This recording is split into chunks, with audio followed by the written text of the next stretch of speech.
And welcome back to This and That. We are so excited to have Bliss Welch on the show. She is Miss Wheelchair Tennessee 2013, and she's from right here in Chattanooga. So we're very excited to have her here today and to talk about the Miss Wheelchair pageant. Well, it's not a pageant. No, it's not a pageant, and that's the largest misconception that people have. It's not a beauty pageant. It's about finding a spokesperson for people with disabilities and also celebrating the achievements of women in wheelchairs. Well, let's start. Did you win on a local level and then go to the state level? Is that how this came about? No, it's actually just a state level. Okay. In March, they had the Miss Wheelchair Tennessee pageant, and it was actually here in Chattanooga, Tennessee this year. Okay. I participated, and here I am. I know, and you're going on to compete in the Miss USA. It's the Miss Wheelchair America pageant, and it's next month in Houston, Texas. It's the 15th through the 21st. It's a week-long event, lots of interviews and workshops, and just a very educational experience for everyone involved. That's so exciting. It is. Well, tell me, the biggest thing, since it is the platform that you're presenting, is bringing awareness. It is.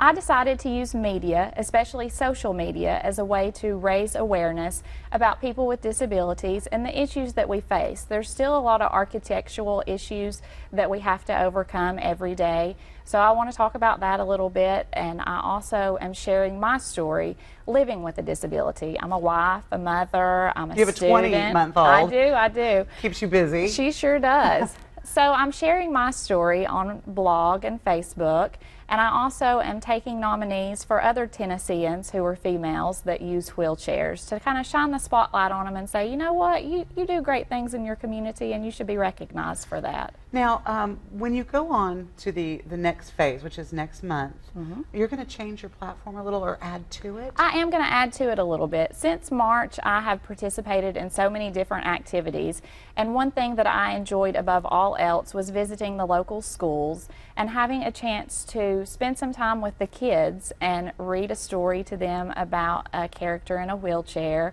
tell them a little bit about the Miss Wheelchair Tennessee pageant and about myself, and to really just encourage them that no matter what life throws at them, that they can be anything they want to be and they can overcome things. And so we have a question and answer session at the end, and those kids come up with the best questions. They're just at that elementary school age where they're curious and they really want to know how to make life work from a wheelchair. So I think that's really important to educate not only the youth but also the adults about disabilities. I think so too, because I know, having a 6-year-old, how curious children can be. They don't really know what to ask, so that gives them a platform to do it. Absolutely. What's, I mean, can you think of off the top of your head maybe one of the best questions a kid has asked? Well, the best question probably was, one of the children asked if there was a cure, what was the first thing that I would do. So that was a good question. That's a deep thinking question too. Yes. And what was your answer? Well, it would be something with my daughter, to maybe go outside and, you know, play or run through the grass or just do something fun. And we're talking about cure. Of course, you have MS. No, I have limb-girdle muscular dystrophy type 2B. Okay. It's a mouthful. It is. I need the initials. Yes, yes. Okay. And you've lived with this your whole life? Or? Well, I have had it my whole life, but I didn't start showing symptoms until I was in high school. I started falling quite a bit, had issues climbing steps, couldn't get up on my tippy toes, just general weakness that wasn't normal for a 17-year-old girl. So we kind of started the medical journey then. Okay. Now, your duties as Miss Wheelchair Tennessee, aside from visiting schools, what else are you getting out and doing?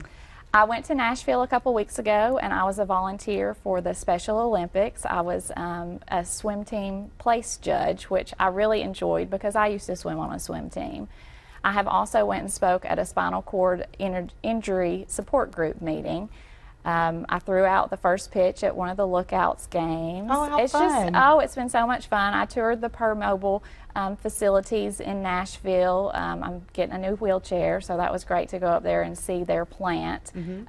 Just so many great opportunities and so many nice people to meet along the way. I really want to try to make it to Memphis. I've been to Knoxville a couple times and I've been to Nashville, but I haven't made it out to Memphis. So I'm putting on a golf tournament on June the 29th as a fundraiser. And so the funds from that will go towards my entry fee for the Miss Wheelchair America pageant and also for my travel expenses. Wow. Well, it does cost a lot of money to do this, but to bring does. awareness, it's worth it. Absolutely. And it's all done through donations. It is. So you can, tomorrow is actually the last day? Tomorrow is the deadline to sign up. Right now I have 10 teams, and I was really hoping to get 18 teams. So if anybody is interested in getting a 4-person team together, it's $100 a player, and 100% of the proceeds go to fund my year as Miss Wheelchair Tennessee. Okay, and it's happening at Eagle Bluff Golf Club, and that is Saturday, June 29th. That's correct. But call today. Call today, or early yes, tomorrow ma'am. morning and pick your team together. Yes. Lunch is at 12:30, shotgun at 2 p.m. And let's see, let's go through that number one time. 423-322-4397. That's the number to call. All right, thank you so much for being here and for everything that you're doing. I wish you much success over the next year. Thank you so much. Bliss Welch.